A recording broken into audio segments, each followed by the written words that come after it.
Orașul de pe Bega, care în sângerosul decembrie 1989 a denunțat nedreapta mutilare ce a schimbat sensul firesc al istoriei românești și care a dat documentul cheie al însănătoșirii țării, proclamația de la Timișoara, a stabilit cel dintâi contact cu pământul american prin vizita primului primar liber ales al Convenției Democratice, domnul Viorel Oancea.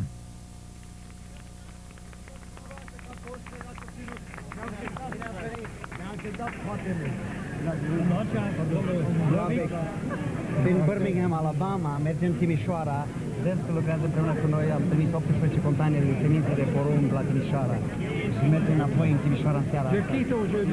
I leave today for Timișoara. Eu plec acum. Însoțindu-l în acest traseu inedit, am trăit cu bucurie emoțiile caldei primiri făcută pe celebrul aeroport O'Hare din Chicago de entuziaștii reprezentanți ai comunității românești. O plăcută revedere și cu vechi colegi de microfon.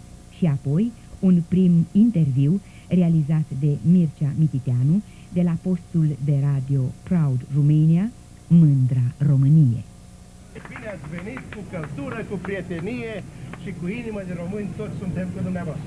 Bun sosit pe pământ american. Sunt fericită că v-am adus pe eroul nostru, eroul Timișorii, care prin puterea de suflet, de voință și de credință în victorie și în libertate, a oprit focul împotriva a milioane de timișoreni care probabil acum ar fi fost la pământ.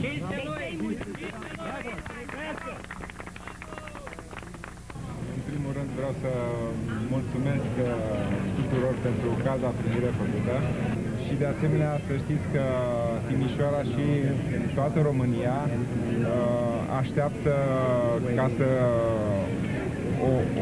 un semn din partea tuturor românilor și în special din Statele Unite ca să putem să continuăm lupta noastră care n-a fost ușoară și nici nu este ușoară în continuare, fiindcă încă lupta nu s-a sfârșit. Care este reacția dumneavoastră la poziția Partidului Liberal din România? Ce părere aveți? Vor rămâne în coaliție ori sunt afară? Da, este o problemă, deci celelalte partide din opoziție, în Timișoara opoziția sunt alții, acum, mă rog, dar în țară încă la guvernământ sunt PSN-ul și ceilalți. Noi vrem și oricum vom păstra unitatea în Convenția Democratică. Partidul Național Liberal este problema dânșilor și cred că nu atât membrii Partidului Național Liberal doresc puțin ieșirea din Convenție, ci numai anumiți factori din conducerea Partidului Național Liberal. Cred că nu este bine, tocmai ca să arătăm țării că nu vrem neapărat puterea, ci vrem să câștigăm pentru ca să opoziția, ca să putem după aceea să derulăm luptele politice. Și prima dată vrem să arătăm că vrem să facem pentru țară ceva și după aceea alte probleme mai puțin importante. Vă mulțumesc! Plăcere!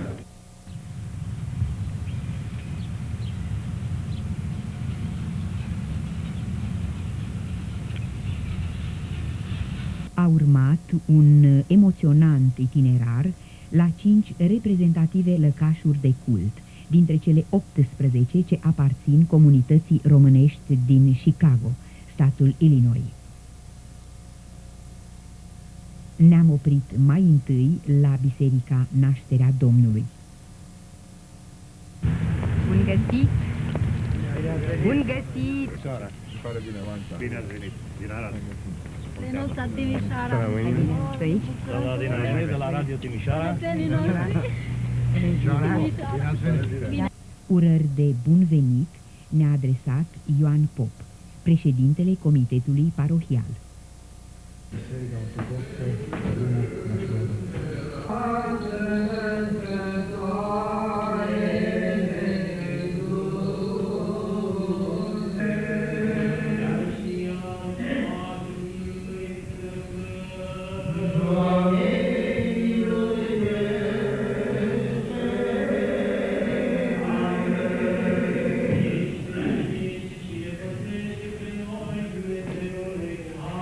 Now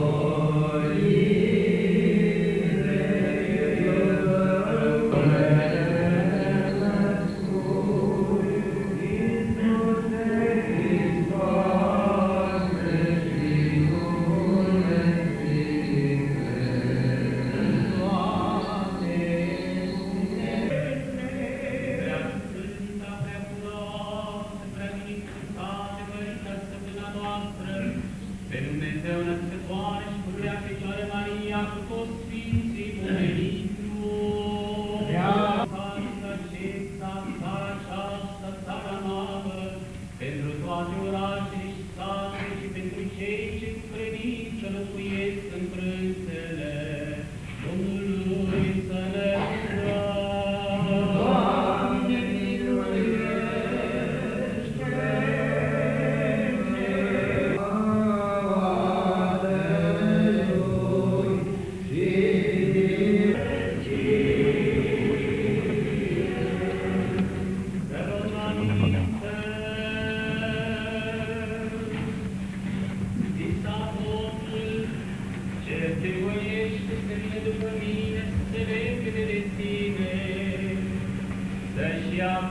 Doamne,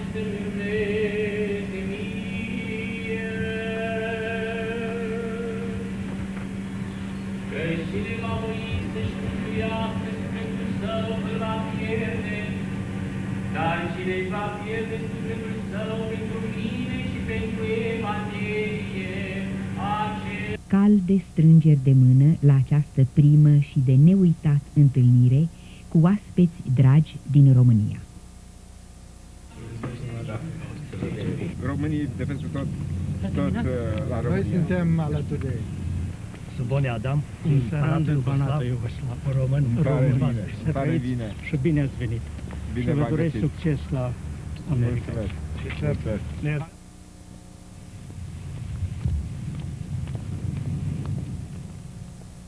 Și Biserica Ortodoxă Sfânta Maria din Chicago ne-a întâmpinat cu aceleași emoții, cu dragoste frățească.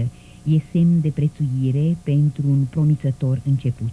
Prima vizită oficială din România, acceptată de comunitatea ortodoxă românească după cel de-al doilea război mondial. Încărcată de semnificații istorice, această întâlnire va deschide desigur căile unor rotnice contacte. Ele au fost puse în evidență și de părintele Gheorghe Gaga.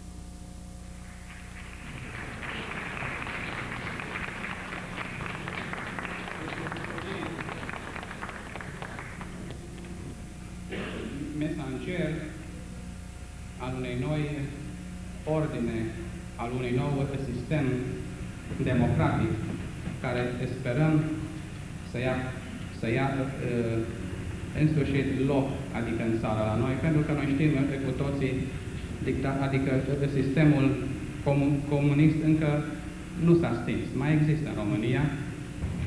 Primar Viorel Oancea vă adresez un frățesc bun venit și Dumnezeu să vă lumineze și să vă trimită îngeri păzitori și sfetnici luminați.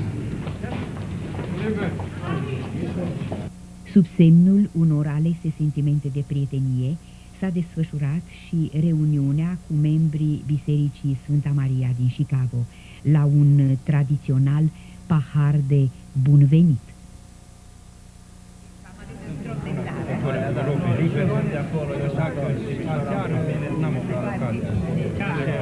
Mă bucur că vă văd. V-am văzut după Revoluție și dacă o să venim la Timișoara la mare. Așa vrem, așa vrem. Dar cum să nu? Să nu închideți ușa de noi. Da, ne vedem cu bine. Uși deschise, inimi deschise, către românii de pe toate meridianele globului, uniți pentru totdeauna de același sfânt ideal al libertății depline, al autenticei democrații, al drumului deschis și el spre progres și civilizație. Un drum pe care țara, Timișoara, primarul Viorel Oancea l-a început și aici, acum, în America. Depănând amintiri, gazdele au așteptat și mesajul primarului, gânduri aduse de acasă, de acolo unde istoria prezentă românească încă se mai zbate să iasă la lumină. Și vrem, într-adevăr, să deschidă căi noi țării noastre și, de asemenea, un președinte care, într-adevăr, să ne reprezinte.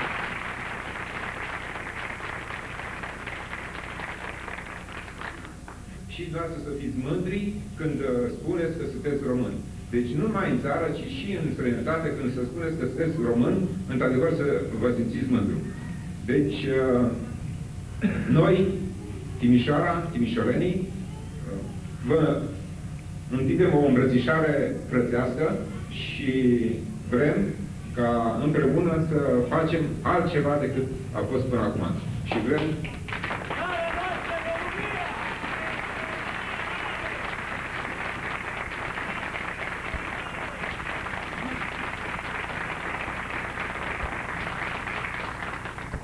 Dumneavoastră, când ați plecat din țară, nici nu v-ați visat că vă veți mai putea întoarce vreodată.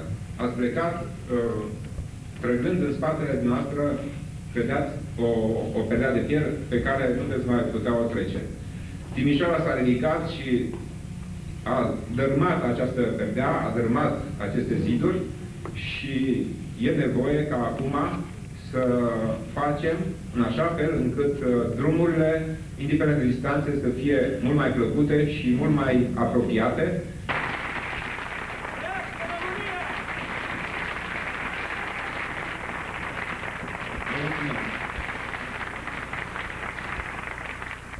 Am trăit cea mai lungă zi din viața noastră, cu prilejul primului zbor făcut pentru a ajunge pe pământul american și pentru a ajunge, de fapt, la o întâlnire tot cu România. Mă bucur ca prin glasul meu să transmit din partea postului de radio Timișoara primul glas liber al României, care a avut curajul, după 5 ani de tăcere și de interzicere abuzivă, să spună din nou: aici Timișoara liberă.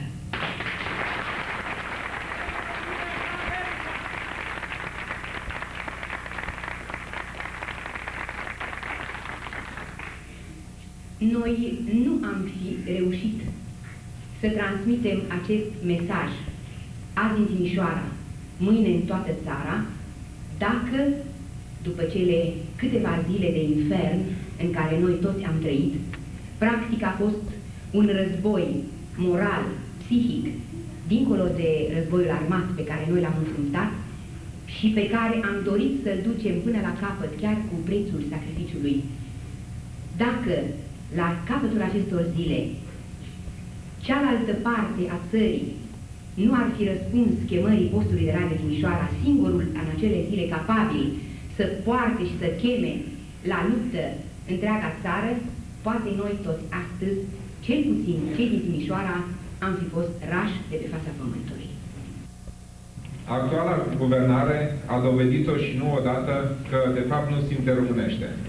Trebuia să ia poziție fermă, să intervină pe toate planurile politice, să oprească această vărsare de sânge a fraților noștri de dincolo de Prut.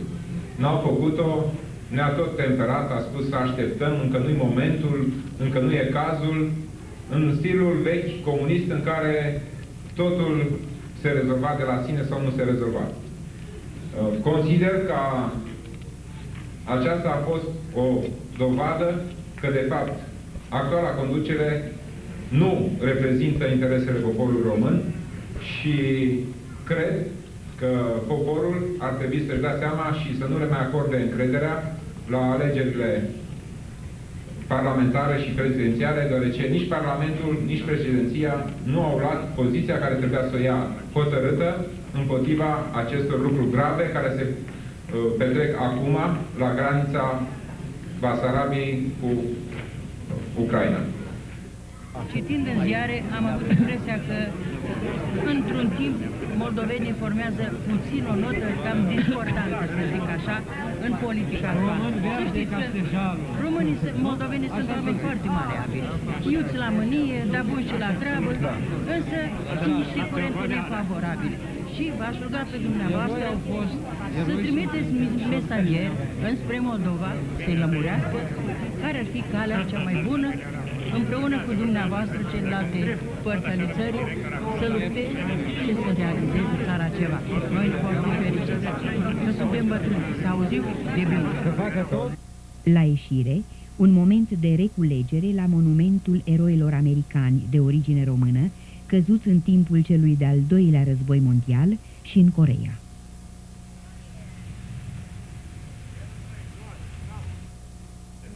doamna Irene, care este de la Radio Timișoara, și doamna Cojan, care este gazdă aici. În acest început de capricios aprilie, cu ploaie și zăpadă, am trăit la Chicago cu adevărat o duminică plină de evenimente. Iată astfel și vizita la biserica The First Romanian Fundamental Church, prilej de-a-l întâlni și pe pastorul Daniel Chiu. America este o țară a credincioșilor. Credincioșii au fundamentat-o, credincioșii au susținut-o până acum. Mila lui Dumnezeu este cea care ne ține pe toți. Suntem bucuroși să-i prezentăm pe oaspeții noștri. Cred că domnul Cojan îi cunoaște mai bine decât mine și rog pe dânsul să facă prezentările. Adina N. Ostoici, reporter la Radio Timișoara, domnul Viorel Oancea, astăzi primarul orașului Timișoara.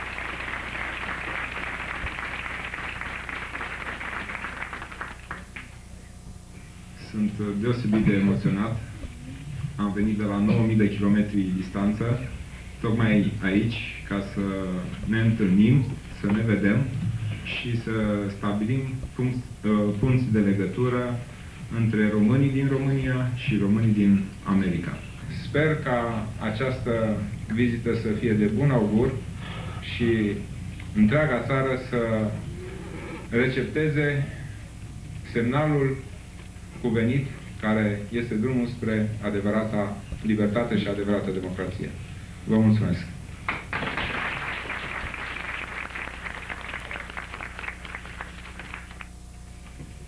Românii sunt cei care trăiesc la poale de Carpați, pe pământul străbun, pe unde curge bătrâna Dunăre, scăldat de Marea Cea Neagră.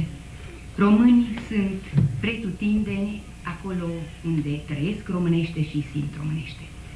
Românii sunteți și dumneavoastră aici și tocmai de aceea v-am adus prin glasul meu, care a avut o clipă puterea să spună aici Timișoara liberă. Am venit acum la dumneavoastră să vă spunem SOS pentru patria noastră română, care la acest ceas, când trebuie să desăvârșim revoluția pe care am început-o, am venit aici să știți că avem nevoie de toți românii care trăiesc pe meridianele planetei albastre. Vă mulțumim că ați dorit să fiți cu noi câteva clipe. Vă mulțumim dacă nu veți uita pe cei rămași acasă să ducă până la capăt revoluția începută într-un decembrie sângeros la Timișoara. La revedere! Dumnezeu să vă binecuvinteze. Amin. Și să vă facă folositor, pentru ca România să poată înainta și să fie cu adevărat, așa cum s-a zis cândva, România mare. Amin. Că România este în inimile noastre. Noi ne rugăm pentru țara noastră și dorim ca țara noastră să experimenteze așa libertate pe care o experimentează și alte națiuni mari ale lumii. Vreau să vă spunem că noi avem o armă eficientă. Știți care este? Predicarea cuvântului Lui Dumnezeu, credința. Noi vă solicităm ceva. Dați-ne 10 minute la televiziunea Timișoara. Veți vedea cum este reformată România începând din suflet. Și apoi și exteriorul, apoi și staturile sociale vor fi curățite de tot balastul și de toată zgura care există acolo. Dumnezeu să vă binecuvânteze. Mulțumim, toate.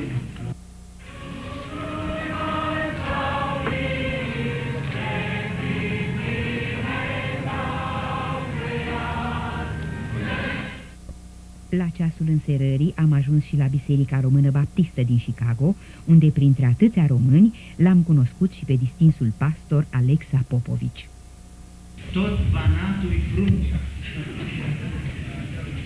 Și biserica noastră are astăzi o deosebită bucurie, care în mijlocul ei pe primarul orașului erou, Timișoara. Domnule primar, o mare parte din membrii bisericii noastre sunt bănățeni. Din județul Caraș, Severin, din județul Timiș și din județul Arad. Toți cei care sunteți din astea 3 județe, ridicați mâna dreaptă. Mie nu-mi prea place cuvântul Domnule. E o distanță. Îngăduiți-mi să vă spun prieteni. că e mai aproape. Și eu cred că e cel mai potrivit cuvânt pentru prietenul Oancea. Dumnezeu să vă binecuvinteze între noi. Domnul pastor Popovici a fost total nemulțumit de apelativul domnule. Și eu sunt la fel de nemulțumit de apelativul prietene și cred că în casa Domnului putem folosi apelativul frate și soră. Deci fiecare nemulțumit. Fiindcă ce putem fi cei de aici și cei de dincolo când avem, de fapt, o mamă comună, România, și când avem o credință comună, Dumnezeu și Iisus Hristos. Astăzi, eu sunt aici, în mijlocul noastră, și mâine am dorit ca noastră să fiți la Timișoara și în România, în mijlocul nostru, ca împreună să facem din numele de român ceva de care să ne fie drag și să ne bucurăm de cinste. Fiindcă acest nume a fost murdărit de acești oameni care atâta timp ne-au asuprit și ne-au pervertit sufletele. Am regăsit căldura ospitalității românești, spiritul incandescent al credinței către Domnul, la 9.000 de kilometri de casă, aici la Biserica Penticostală Filadelfia, ce reunește în jurul ei peste 800 de români. Pastorul Petrică Lascău ne-a întâmpinat și el cu sufletul deschis, cu prietenie.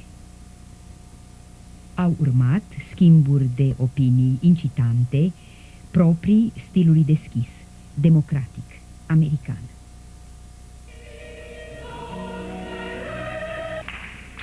Am descoperit stând aici, pe scaun lângă fratele primar, că numai un deal de despărțea, e aproape dintr-o comună vecină cu mine. Este încă o bucurie pentru mine să știu că de pe Valea Crișului Alb, Dumnezeu a dedicat un asemenea om acum în Timișoara pentru vremurile noi pe care le pregătește pentru România.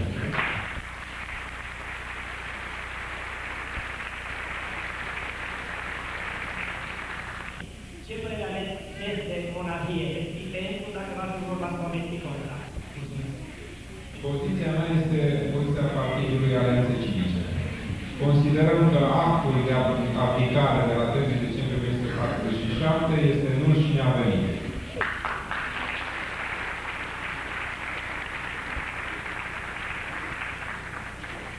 Știți foarte bine cum a fost falsificată istoria, ce s-a spus despre monarhie, ce s-a spus despre părțile bune ale monarhiei, ce s-a spus despre istoria în general.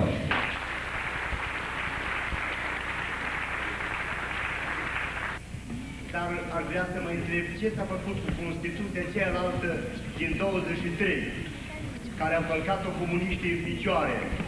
Ea mai poate fi pusă iarăși în vigoare sau rămâne aceasta care a votat? Da, în privința Constituției, știm cu toții că nu este o Constituție în totalitate, nu este o Constituție bună. Fiindcă a stabilit, fără să fie consultat poporul, în cunoștință de cauză, forma de guvernământ.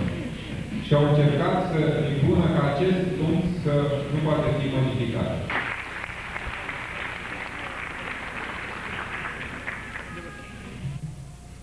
Suntem alături de țară.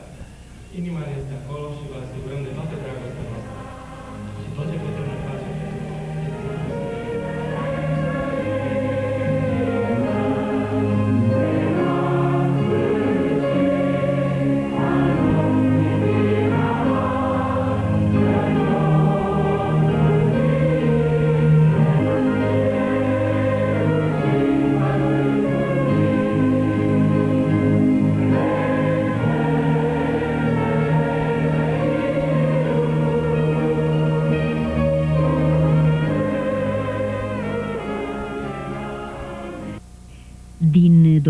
era imperios necesară de a deschide la cote și mai înalte calea investițiilor străine în România, domnul Viorel Oancea a răspuns invitației de a participa la câteva importante întruniri de afaceri. Prima, într-un oraș cu pondere uriașă în industria americană, Grand Rapids, statul Michigan, apoi la dineul special organizat de oamenii de afaceri români din Chicago și, de asemenea, la adunarea Asociației Small Business a statului Illinois. În cuvântul său a fost pus în evidență imensul potențial economic pe care îl deține Timișoara, capabilă astfel să ofere reale posibilități de dezvoltare a unor importante contacte cu parteneri americani. Ladies and gentlemen,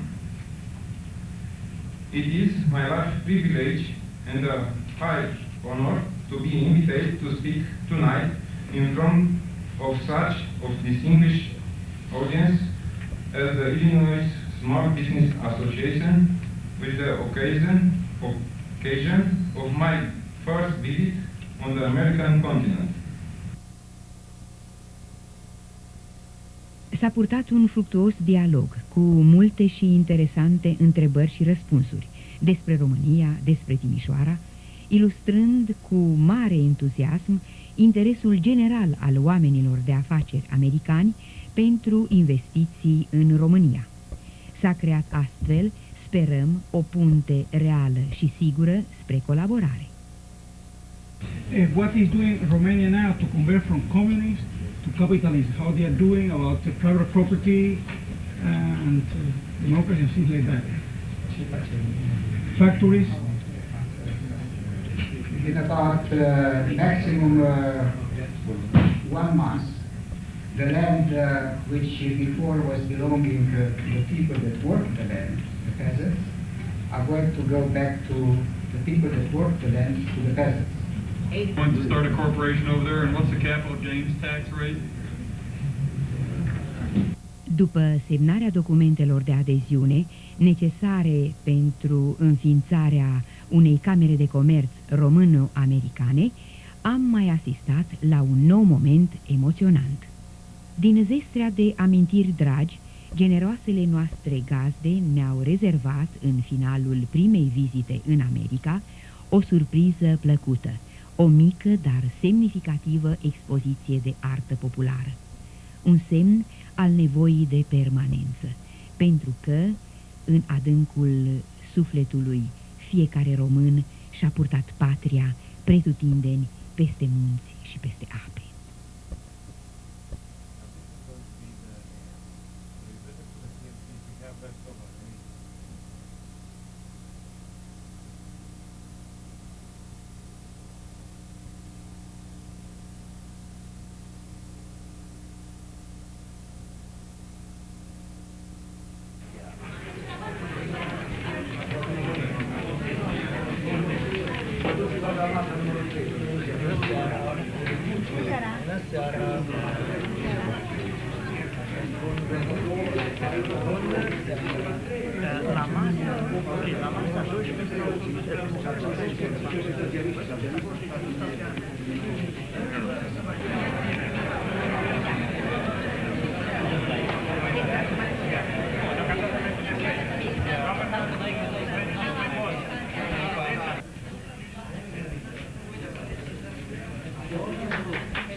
Și guvernatorul statului Illinois și Texas.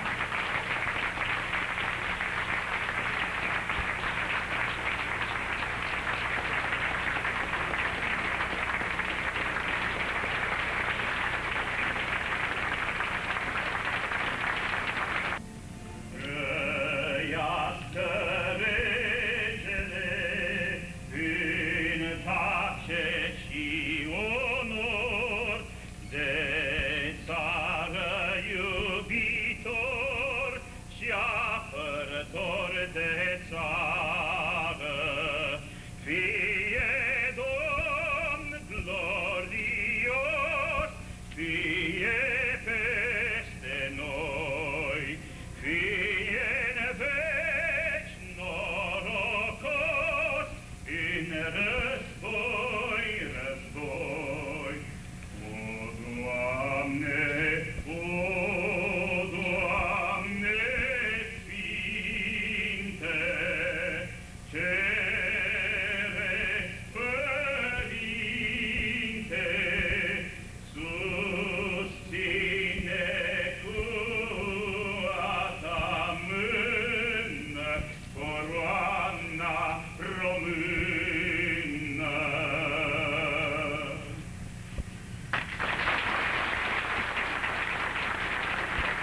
so gallantly streaming, and the rockets red glare, the bombs bursting in air, gave proof through the night that our flag was still there. Oh, say does that star-spangled banner yet wave o'er the hand of the free and the home of the brave?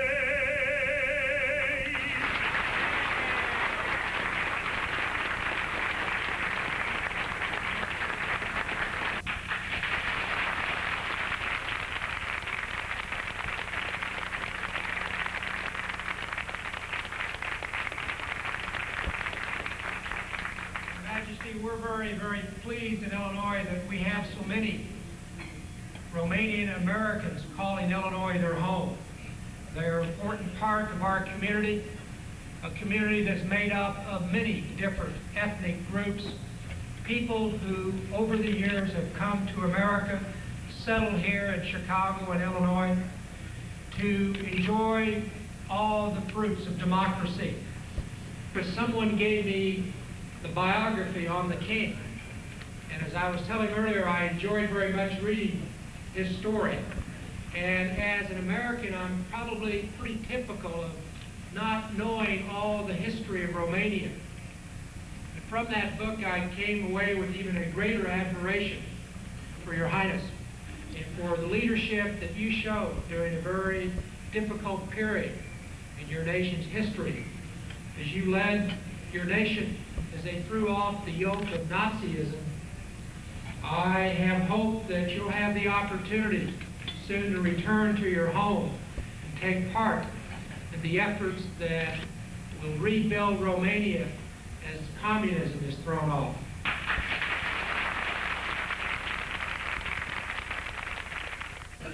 Îmi face o deosebită plăcere când văd atâți români la un loc ca să transmit îmbrățișările calde ale timișorenilor și să vă spun că Timișoara, care a fost primul oraș din România care s-a ridicat împotriva comunismului și care a dat o lovitură de moarte nu numai comunismului din România, ci comunismului din întreaga Europa,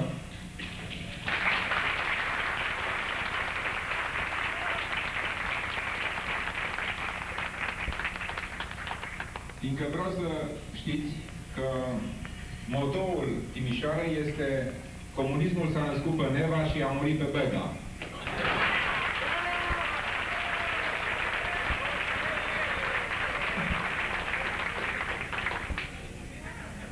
Oricum, vă mulțumim în numele Timișoarei pentru primirea caldă care ne-ați făcut-o și vreau să vă asigur că Timișoara va continua lupta până când, într-adevăr, în România se va instaura o democrație fără alte apelative originale sau de alt fel, ci democrație adevărată și în care și dumneavoastră să vă găsiți, să vă regăsiți sufletul și să vă regăsiți rădăcinile în țara, în patria mumă. Vă mulțumesc!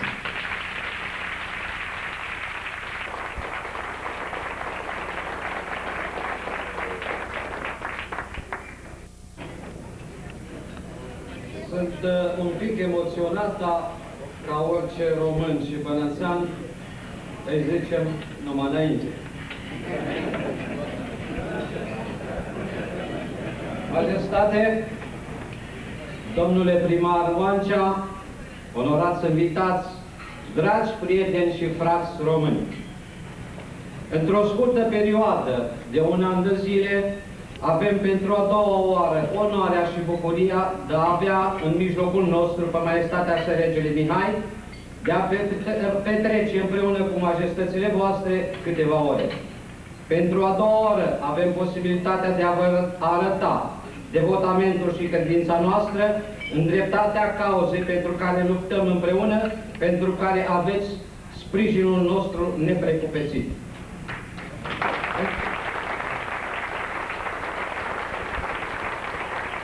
Într-o scurtă perioadă de timp s-au produs în lume multe schimbări. Schimbări în bine, care au dat popoarelor posibilitatea de a spune cuvântul, de a-și realiza dorințele de mai bine, dorințele de libertate. Se pare că în această scurtă perioadă de timp a apărut și s-a încetățenit în vocabularul actual un nou înțeles pentru un cuvânt mai vechi. Când în decembrie 1988 la Timișoara poporul și mai ales tineretul s-a ridicat împotriva comunismului despot, Ceaușescu i-a numit golani. La scurtă vreme după aceea, noul lider comunist Ion Iliescu Bâtă a dat aceeași denumire manifestanților din piața Universității din București. Și astfel s-a asociat și a rămas în vocabularul denumirea de golan pentru toți cei ce luptă împotriva comunismului. Dacă așa este, iată, majestate, aveți în fața majestăților voastre o puternică și hotărâtă adunare de golani.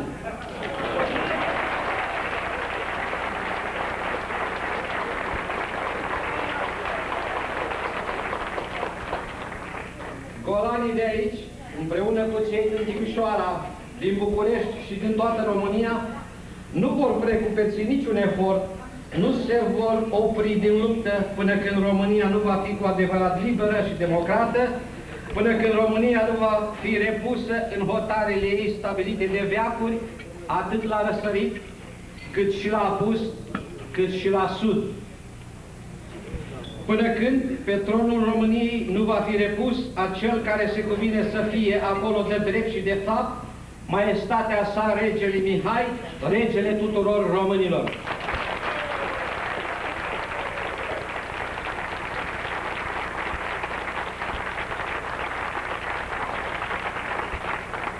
Îl rog pe domnul primar Viorel Oancea să ducă și să transmită timișorenilor, bălățenilor și tuturor românilor din țară hotărârea și convingerea noastră că vom învinge.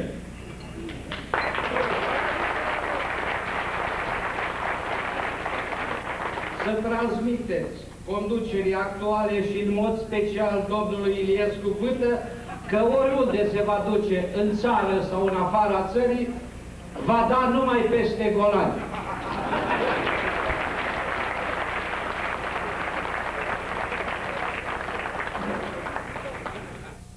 Friend of the program Romania, Mândră Românie, pastorul Daniel Chiu. Daniel?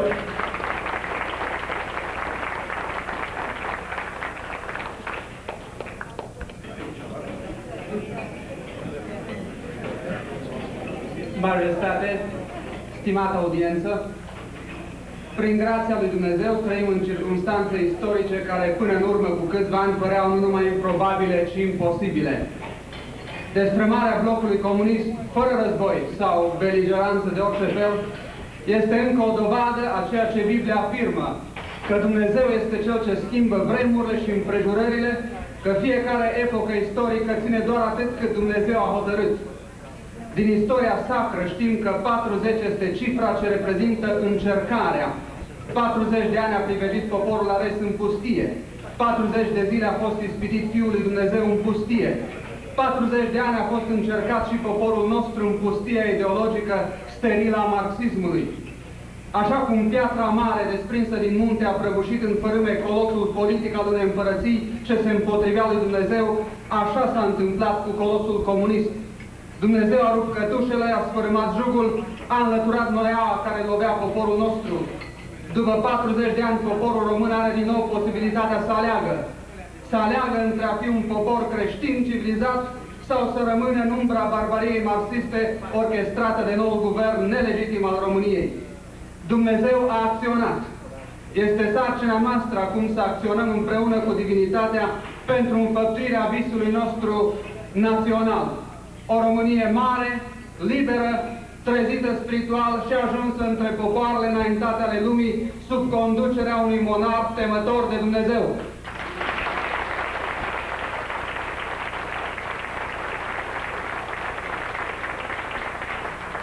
Găsesc că există 3 factori ce pot da o turnură diferită României în aceste momente când ne aflăm la o răscruce a istoriei neamului nostru.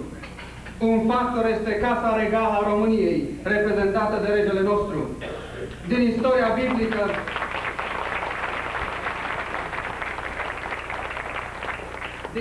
biblică, înțelegem că atunci când monarhul a avut inițiativă în a îndrepta pe popor cu fața către Dumnezeu, întotdeauna, dar întotdeauna au urmat binecuvântări. Când monarhul cheamă pe popor să se întoarcă la Dumnezeu, întotdeauna Dumnezeu răspunde prin binecuvântări. Majestate, chemați poporul român să se întoarcă la Dumnezeu.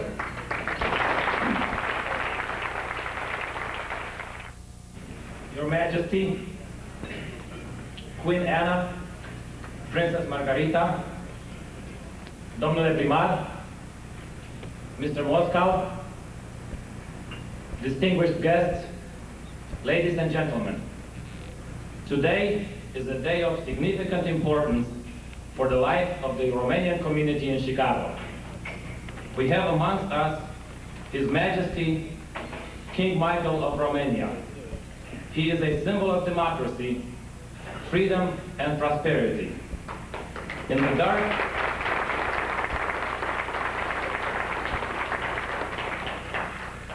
the dark years of despair, during the communist era, people were dreaming of the good life in Romania during the monarchy. Their hope is still alive. During a recent visit to Bucharest, I noticed the following words engraved on a church wall. Trăiască Regele Mihai. Long live King Michael.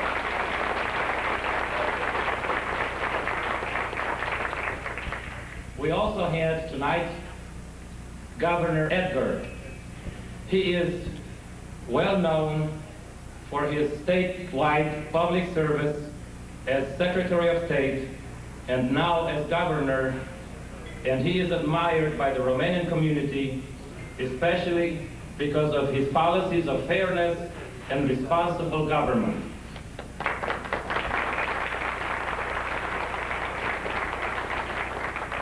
We also salute the mayor of Timișoara, a true hero, Mr. Viorel Vancea.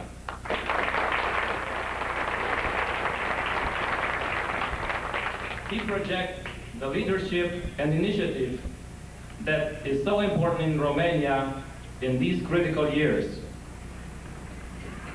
As we marvel at this beautiful gathering of Romanians and we listen to the inspiring messages of tonight, the obvious question is, what can we do for Romania?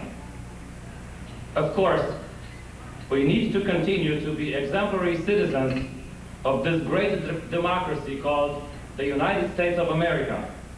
But at the same time, we cannot overlook the needs of our brothers in Romania. The Romanian community is strong in the city of Chicago. We have almost 50,000 Romanians in this city. We have doctors, professors, scientists, specialists, investors. I personally know a few millionaires. However, our voice is not heard. Our voice is not heard. The Polish voice is heard. The Hispanic voice is heard. The Afro-American voice is heard. But the Romanian voice is not heard. So my call to you tonight is to unite our voices. Our voice needs to be heard. Let our strength be known. The political powers need us just as we need them. When the Romanian lobby will be a recognized force, our needs will be heard, and the efforts of the new elements of democracy for Romania and abroad will be well received in this country. Thank you, and may God bless you.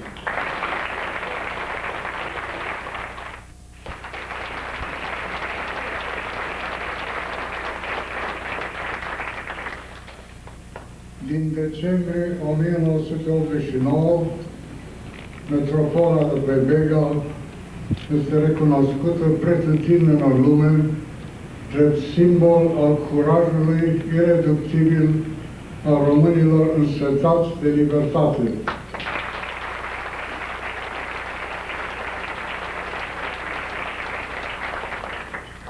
Timișorenii, primii, și-au luat soarta în mâini și cu o viziune într-un nu se poate mai clară, s-au ridicat nu numai împotriva unui dictator, ci și împotriva unui întreg sistem.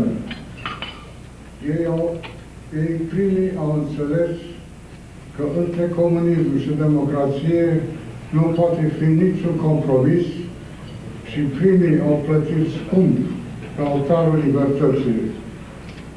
Astfel s-a născut spiritul eroic de la Timișoara. Timișorenii aveau atunci o deviză: azi la Timișoara, mâine în toată țara.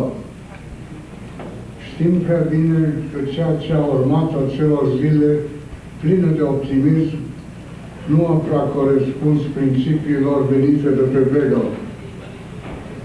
Dar acum putem vedea că spiritul de la Timișoara începe să dea roade și în restul țării. Alegerile locale din februarie au dovedit avantajul unității tuturor forțelor cu adevărat democratice din țară. Ele m-au întărit în convingerea că România poate să se unească pentru a-și cuceri viitorul prin democrație. Un mare pas înainte a fost făcut pe drumul către această democrație. Acum, cum zice românul, la mai mare.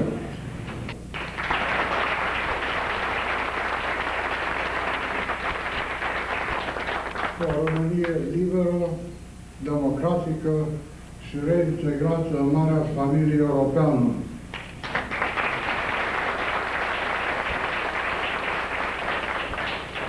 O Românie care să se bucure din nou de încredere în lume și din care să dispară mentalitatea izolării de Occident. Noi nu avem nevoie de ceea ce unii numesc democratizare sau calea a treia sau calea noastră originală.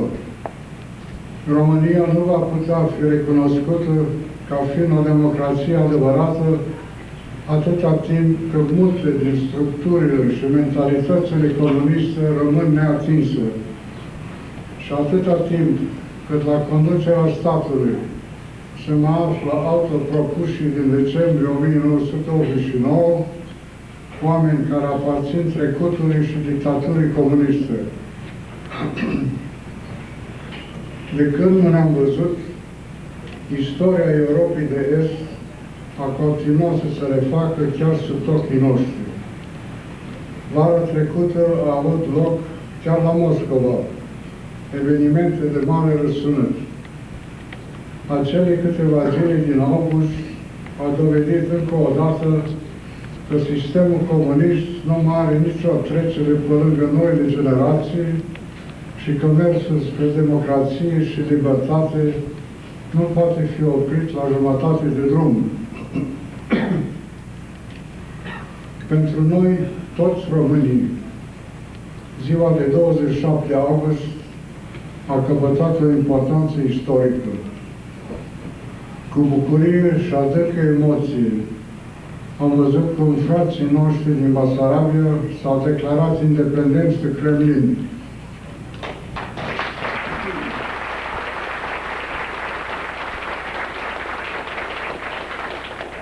Ei au arătat că împărtășesc aceleași sentimente patriotice și de demnitate națională pe care au dat dovadă bunicii și părinții lor. Să nu uităm cum a fost ruptă Basarabia României și anexată cu forța de către Uniunea Sovietică, mai ales în aceste clipe grele de conflict, Transnistria, care nu a fost niciodată a noastră. Declarația de independență votată la Chișinău va fi un prim pas spre refacere a ceea ce a fost și nu dăjduiesc că va fi din nou marea noastră familie românească.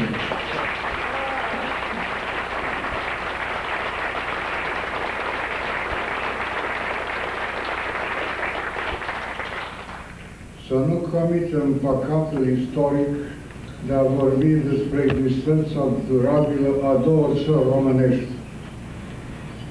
Renașterea României trebuie să fie economică și politică, bineînțeles.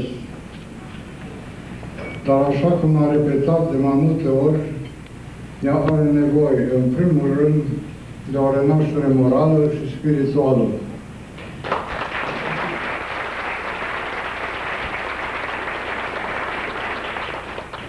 Trebuie restabilite la noi valori ca sinceritatea, încrederea, solidaritatea, responsabilitatea personală. Toate trăsăturile specifice mentalității comuniste trebuie să dispară.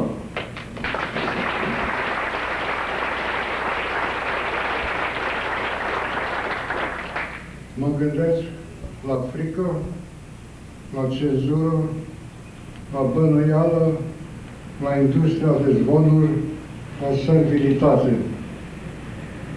Datoria noastră a tuturor românilor este să ne luptăm pentru a crea atmosfera în care această regenerare să poată avea loc.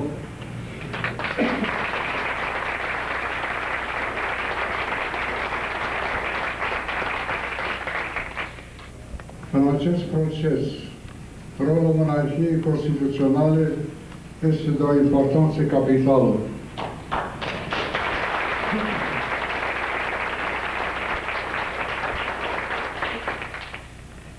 Mai mult decât orice altă instituție, ea poate aduce țării noastre legitimitate, stabilitate și unitate.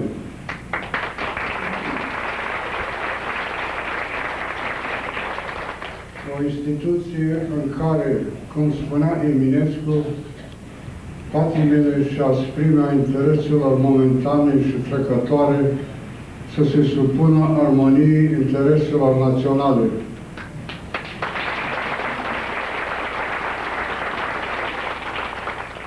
Două generații au intrat în viață cu un bagaj de cunoștințe și idei false. Din păcate, ele nu pot fi lepădate de la o zi la alta. Tineretul nostru însă și-a dat seama, chiar de la începutul evenimentelor recente, că memoria istorică colectivă a națiunii noastre trebuie recuperată.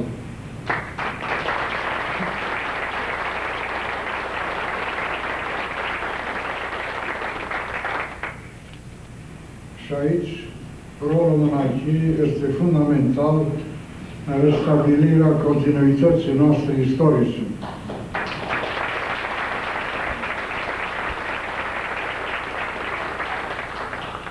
România nu are o tradiție republicană. Republica la noi este sinonimă cu lovitura de stat în 1947 și cu instaurarea nelegitimă a comunismului, iar sistemul prezidențial executiv nu poate fi decât asociat cu numele lui Ceaușescu, care l-a introdus în 1974.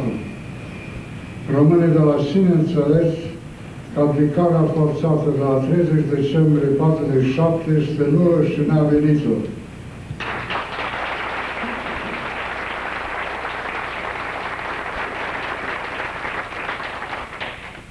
Cerând măsuri radicale, nu înțeleg să recomand o politică de răzbunare.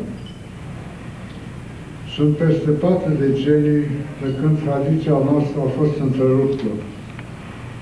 Niciodată nu am pretins că lucrurile s-ar putea întoarce exact în punctul în care l-am lăsat. Orice realist știe că lumea nu stă pe loc. Eu înțeleg foarte bine și certitudinea unora față de viitor, și faptul că reconstrucția țării trebuie să împăcăm și nevoia de progres economic și teama de insecuritate care ar putea exista. Regele este nu numai chezașul stabilității statului, dar și simbolul reconcilierii naționale și sociale.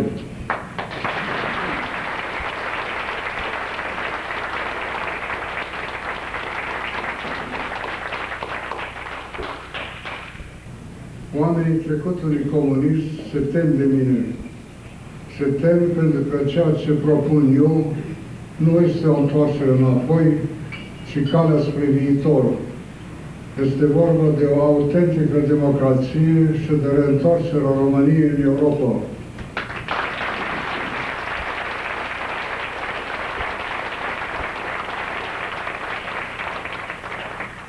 Este vorba de a repune țara noastră pe făgașul ei adevărat, cu Dumnezeu înainte.